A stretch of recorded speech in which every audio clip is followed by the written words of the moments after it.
So, good day everyone. I am Midshipman Christian O. Aguilar, and this is a video for our shipping environment protection rules. So, first of all, shipping moves 80% of global trade but creates environmental risk. Global rules protect oceans from invasive species, all harm, and pollution. So, first is A. Ballast Water Management, BWM. So, what it is? So, ship takes its seawater or ballast for stability, often carry invasive species to new areas, governed by the 2004 BWM Convention. So, this is the key rules. So, first is D1 standard.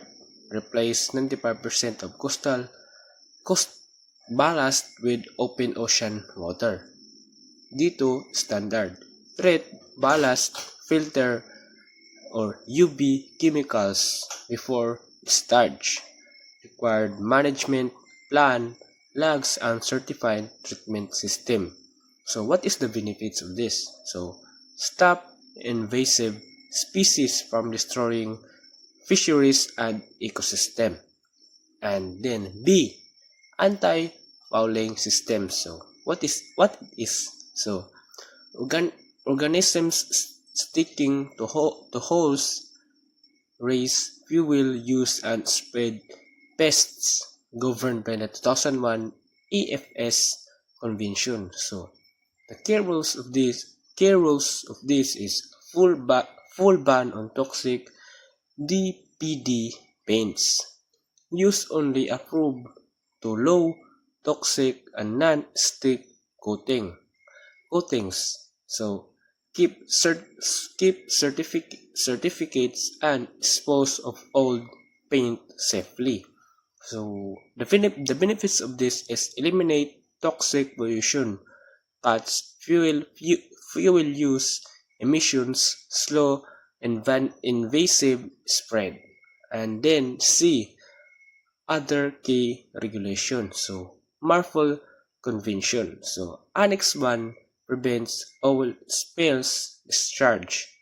Annex 2 control chemical cargo pollution. In Annex 4 ban all plastic dumping at sea.